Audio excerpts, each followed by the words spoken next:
Hey, and welcome to Bad Movie Brothers. I'm Eric. I'm Chad. And this time we visited the arena. How has this never been on our radar, like on a Saturday afternoon somewhere?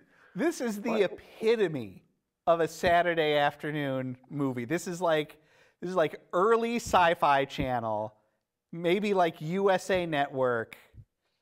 Yeah. Absolutely. So Arena, real quick, it's the future. We're on a space station. The space station seems to primarily exist as the home of like intergalactic alien on alien MMA fights. Enter Steve, who is a human who wants to be the first human champion in 50 years. And from there, I think you can pretty much guess the rest of the movie. Well, that's not even really what he wanted to do, right? I guess he just wanted to be a cook. Well, he went to the... When we meet him, he works at a cafeteria. That is for sure what's going on, right? But later we find out that the reason he'd gone to the space station to begin with was that he wanted to be a contender. But when he arrived, he became disenchanted at how commercial the alien MMA fighting had become and decided not to become a fighter. You ever thought about the arena, Steve? Oh, come on, boss. It ain't gonna work. This guy's a human. He kicked your butts. And in case you forgot, Bang happened to be a hell of a fighter, too. You're talking about arena fighting. It's not for me. I wanted it once, I trained for it my whole life, but after I got here a year ago, I couldn't even get in the door. And I'll tell you something. Now that I've seen it, it stinks. His last name happens to be Armstrong, so... I can't even. When they said his whole name for the first time, I was just floored. You're Steve Armstrong? Yeah. The chutzpah to name the hero of your alien punching movie Steve Armstrong. Well, it's like they were like... So I assume there was some sort of back and forth with somebody on writing this movie. Like there was some, hey, somebody's like, hey, give me your perspective on some of this. But at no point did he run any names past anybody. He just went, oh, first, oh yeah, that's the name. Oh, this guy looks like a weasel. What's his name? Weasel. Weasel, where are you? Weasel. Right here, Mr. Rogor. It's like he put in temp names for all of the characters, and then I don't know, like his word processor crashed and he never replaced them. Yeah, because yes, you have Steve Armstrong, you have this weasel featured alien, as Chad said, named Weasel. You have Steve's best friend, who is a short guy named Shorty. He's got 4 arms.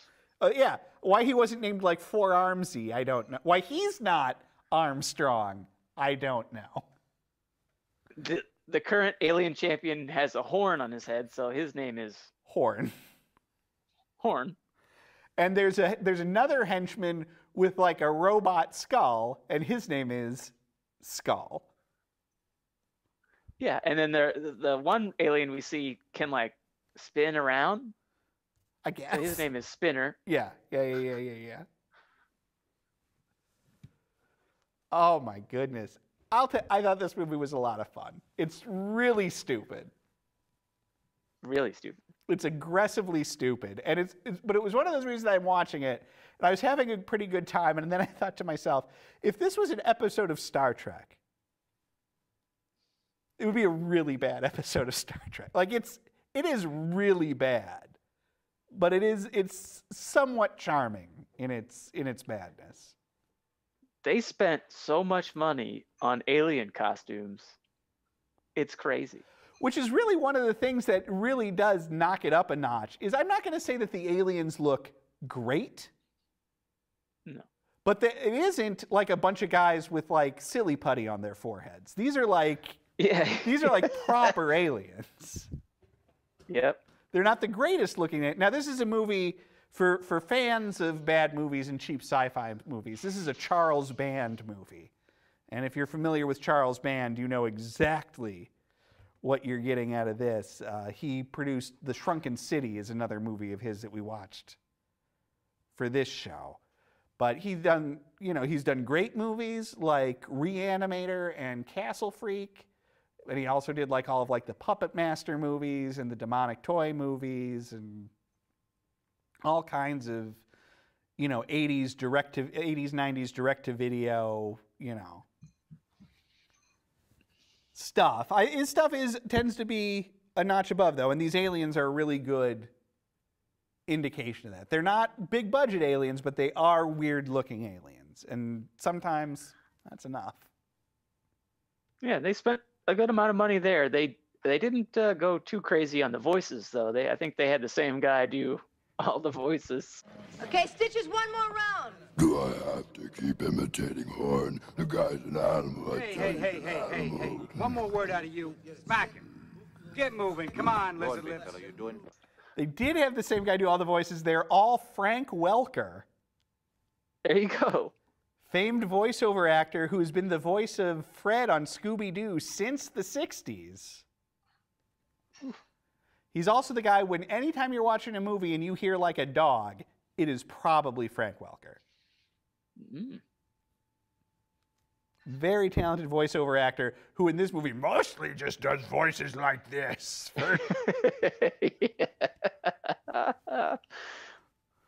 Yep. For Horn, and then that big like grasshopper shape, there's a scene, Steve's first fight in the movie is against this like big, vaguely grasshopper shaped but super fleshy alien that I don't even know how to describe. He looked like the cockroach guy from Men in Black. He did, but fleshy. Yeah. Like you would put him, like as if the cockroach guy from Men in Black kept the flesh suit on, but then somehow made it conform to his body shape. Yeah. It's a pretty gross alien. Right. That can't move very well. It's an interesting choice that in your first big boxing scene that the alien can't move very well, and that Steve has to do a lot of work to like wrap its arms around himself to try and sell that they're fighting.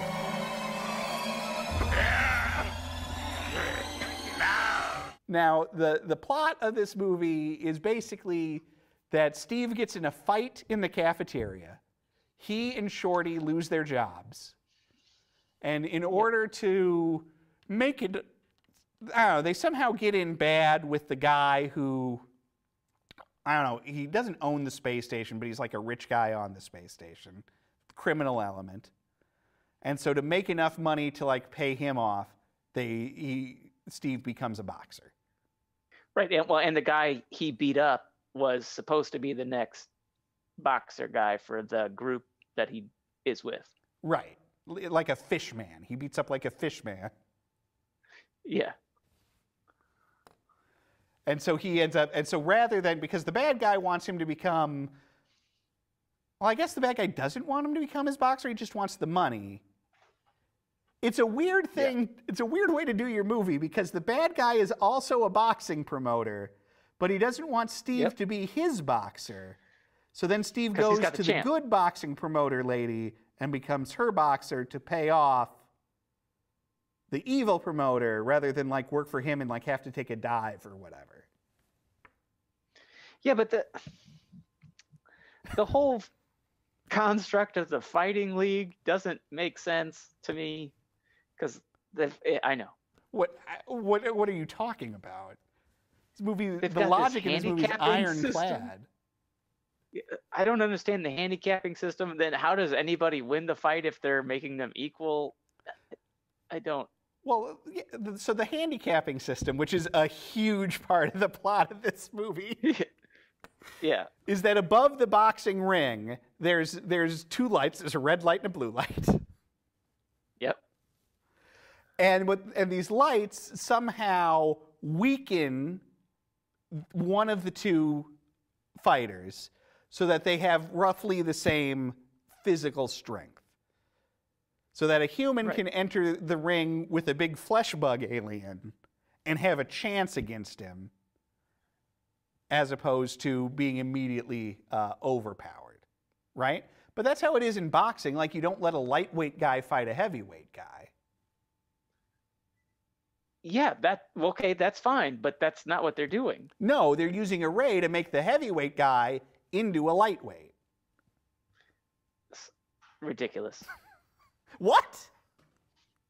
And then the bad guy's shooting up his champion with some sort of performance-enhancing drug to get him going. His champion, the cyborg Minotaur? Horn, yeah. Yeah. He's a cyborg Minotaur, and he's awesome. Yeah. He's the kind of cyborg where literally his one half is like a bull person, and then the other half is a robot. Like down. What horrific accident was this guy in? He got like cut right down the middle. That guy, whoever that is, did a great job of moving around in that suit. Yeah, and I mean, there's, it's got like an animatronic face and stuff. It moves around. Armstrong, you die now. Yeah. It's all right. He talks like a doofus, but he mostly stands around and goes, Horn! Now, okay, we've talked about the way he looks. Yeah. What is Steve wearing when he's fighting? Steve's boxing costume could not be more ridiculous. Wow. I mean, I'm going to be talking about Star Trek a lot in this episode, I feel like. Steve is wearing the sort of outfit they would give to a lady alien in an episode of Star Trek. Where you would be like, can they even put that on TV? That's very revealing. But like has this whole like weird like shoulder pads and chest part to it. It's a very strange outfit. Yes. Well, and he wears like these like nubby like boxing gloves to fight in. So he's all kitted out in pads and stuff. But then his opponents don't wear any pads at all. Yeah. Or gloves. Right. I thought that was unusual. Also, you can just be like a robot, which doesn't, regardless of the handicapping, does not seem fair. Because like Horn has like a whole robot arm, but at the beginning of the movie when we see Horn fighting Spinner, Spinner is like a lizard alien who's like packed into like one of those those weird giant tops where when you like pull on the top of it, it spins. Yeah. He's like packed into that, and then he has like robot arms that come out the side to like punch guys with. Yeah. It was crazy. Robot arms don't seem fair. No. They don't. Because regardless of the handicapper, they're not going to get tired. I didn't know what the rules were. I didn't know if they had like a laser eye, they could like shoot people with like the laser eye or what. Ooh, good question. It doesn't seem like weapons were allowed. Unless, it was you. Unless it was part of you. Right. Yeah. Unless you're half robot. I guess. Or like if you had like certain like alien powers. Right? Like what if you were an alien who like just naturally shoots lasers out of his eyes? Yeah, that's what I'm saying. Yeah. I don't know. Now, the movie, it's called Arena. Arena, of course, one of the great episodes of Star Trek. It's the one where Captain Kirk fights the lizard guy on the planet. So they definitely just stole that title. Yes. And then the cast of this thing is a real who's who of future sci-fi stars. Now, the movie's from '89. None of these people had these jobs yet, so it's sort of impressive with both how many of these people are in it and how on the nose it is. Because this is a space station movie, and the cast features multiple actors from Deep Space Nine and Babylon 5, the two space station TV shows of the 90s. The main bad guy, the evil boxing promoter, is Mark Alamo, who plays Gul Dukat on Deep Space Nine. Do you know who I am? Weasel is played by Armin Shimmerman, who plays Quark on Deep Space Nine. Come on, I'll blow you away if I have to. And then the good boxing promoter lady is Claudia Christensen, who's the first officer, Susan Ivanova, on Babylon 5. Look, you want to win or what? Listen, I'm doing Get out there and fight! Again, it's a lot of fun. I'll say this. I think, like, first off, those three performers in particular are the ones who fare the best in this movie. Steve is not a very good actor. Nope. From what I could tell, he's mostly a soap opera actor. And he kind of looks like Christopher Reeve. A little bit. Yeah, blonde. Right. And I mean, he's doing his job. He's not terrible or anything. Similarly, there's a lady who plays a character called Jade, who's like a singer on the space station that gets entangled with Steve and then betrays him. She's also just fine. Your place is incredible. Thank you. I'm glad you like it. I'm sorry, but I haven't had a chance to finish getting ready. I think you're beautiful just the way you are. That's very sweet. Her line at the end, when she's breaking up with the bad guy, is probably one of the worst line readings I've seen kept on film in quite some time. You know, Rogor, there's an old saying. When it's over, it's over. And guess what? It's over. Phenomenal. Now, though, a little bit before that, they have a great exchange where Gul Dukat says, "You really do feel something for him, don't you?" And she just goes, "Nothing." Nothing. Now, she pops up a couple of times in the movie. She's, you know, the femme fatale singer on the space station that Steve, of course, is gaga for. And Gul Dukat convinces her to go and, you know, like drug Steve the night before the big fight. And so, and like we mostly see her in, you know, sort of like sultry, like lounge singer, like gowns and stuff. But during the last fight, when she's sitting in the like box with the bad guy, she is like in full-on evil makeup with this, with like a crazy updo and like really like angled eye makeup. It's phenomenal.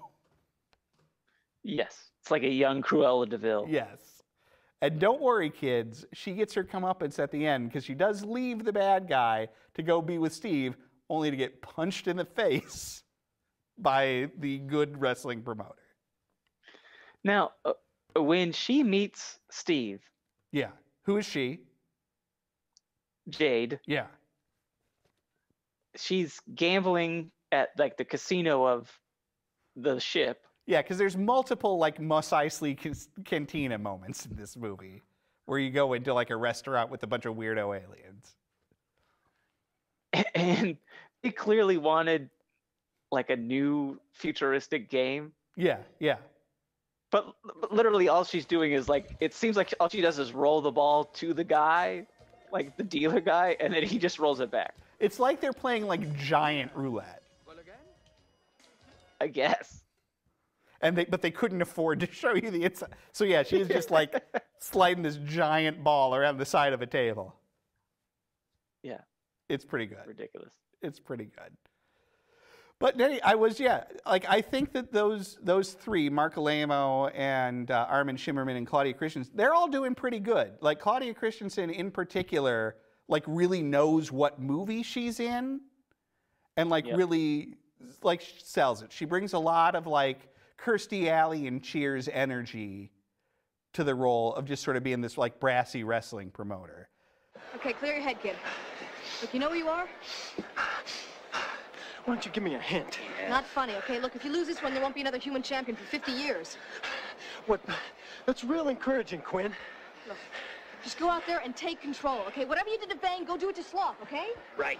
When you got inside on him, he got real defensive. If you can get to his sense of nerve, you can win this fight. That's right. I'll try to remember that the next time he clobbers me. Look, you want to win or what? Listen, I'm doing Get out there and fight! But she sells the stupid lines and the gobbledygook she has to say a lot better than like Steve does. And like it's those performances, her doing that, and then like especially like Weasel being weaselly. Like it's those performances and like the fun alien makeup that makes this a much more watchable movie than I think it would normally be. And poor Weasel meets gruesome ending along with his buddy Skull that just make the movie pretty good. Well, yeah, because at the end of the movie, Weasel and Skull have figured out a way to rig the handicapping system to make Steve even weaker, like less than human strength. And Shorty figures out what's going on. And so Shorty, we haven't talked a lot about Shorty. But there's a great part where Steve's... move. What's that? His arm, when he's walking, those arms are just stiff down to the side. As we said, he's got 4 arms. And in any close-up, there's a lot of business with the 4 arms. And Shorty wears a lot of capes to hide that there's just like another guy behind him being the other 2 arms. But occasionally there's a wide shot that's just like a couple of stuffed sleeves with fake hands. So bad. It's so bad, but also so great. Like they could have like put them like together, and that would have been so much better than them just hanging down. I don't know. I really enjoyed that they didn't have the money to make a 4-armed alien, but they said that is not gonna stop us. He is gonna have 4 arms, and at every possible opportunity, we're gonna have 4 arms doing business on a table. Yep. But anyway, during the fight, Shorty realizes what's going on. Doesn't tell anyone, because in these movies, they never like say, hey, we need to tell the commissioner or whatever. Shorty's just gonna go deal with it, right? Steve gets like knocked out in the arena, and like we see Shorty start up the stairs. They have a whole sequence where Steve is like getting, you know, like in a Rocky movie. It's like the cut me Mick kind of scene, right? And then he goes back into the ring, and then they cut back to show that Shorty's still working his way up the stairs. So slow. Which just seems unnecessary. But then he gets up there, and he and Weasel get in a fight, and he ends up throwing Weasel off of this gantry to his death. Hundreds of feet. And then he sends like a power surge, because of course Skull has like jacked his brain into it. He sends a power surge into Skull, killing him. Blew his head up.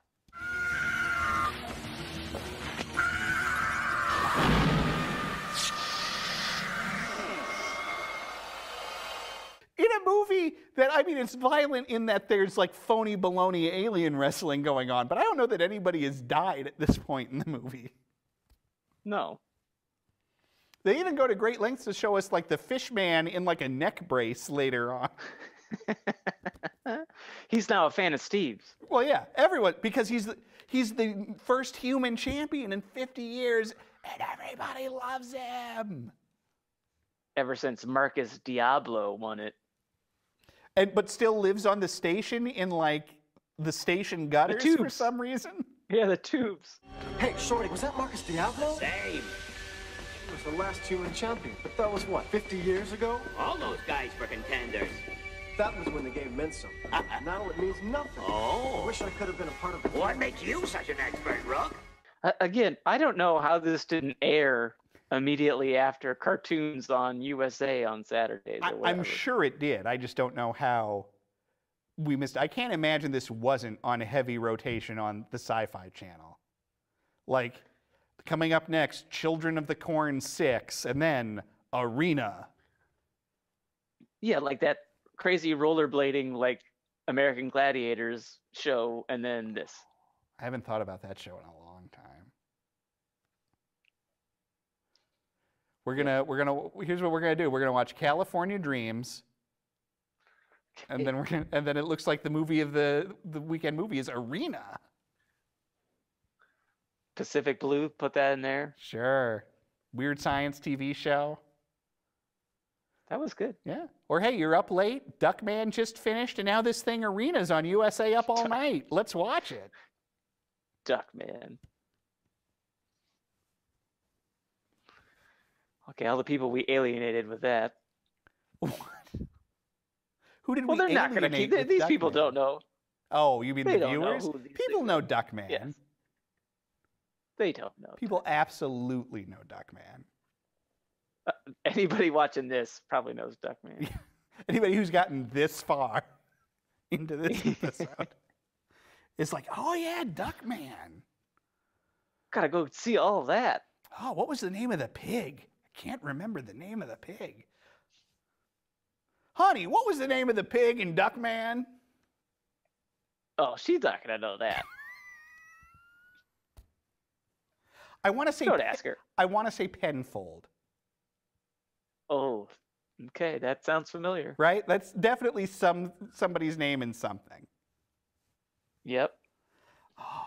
I feel bad for today's children that they don't know the simple joys of watching crummy movies on cable in the afternoon. That for much of our youth, cable TV was just, what movie is this? Right after Beetleborgs.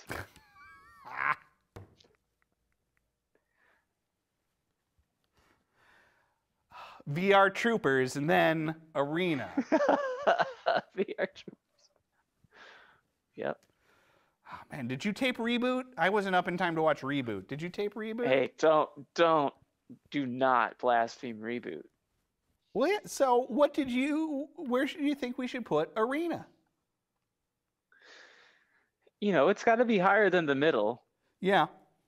Like, it's not great, No. but it was fun. So I don't think it's a top 10. No. So I'm looking outside of the top 10, and I don't know that I think it's very far outside of the top 10. Like, we have Frauds at number 14. I don't think it's as good as Frauds. No, that was good. But then after Frauds, we have Happy Together and Dolly Dearest, and then 1201. And I would say it's probably better than 1201. Maybe better than Dolly Dearest. You're starting to stretch. All right, well, let's put it then between 1201 and Dolly Dearest. Okay. Okay. I was going to put Arena at number 17 on our list of 55 movies. Double nickel. That's right. We've watched...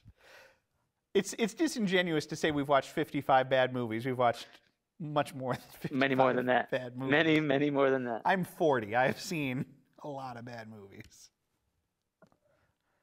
Oh! What alien creature is this? Patches. Patches. Hi, Patches. Look there. This is actually Molly. Ah. Well, hey, everybody. Thanks for watching. We'll be back next time with another bad movie. Goodbye.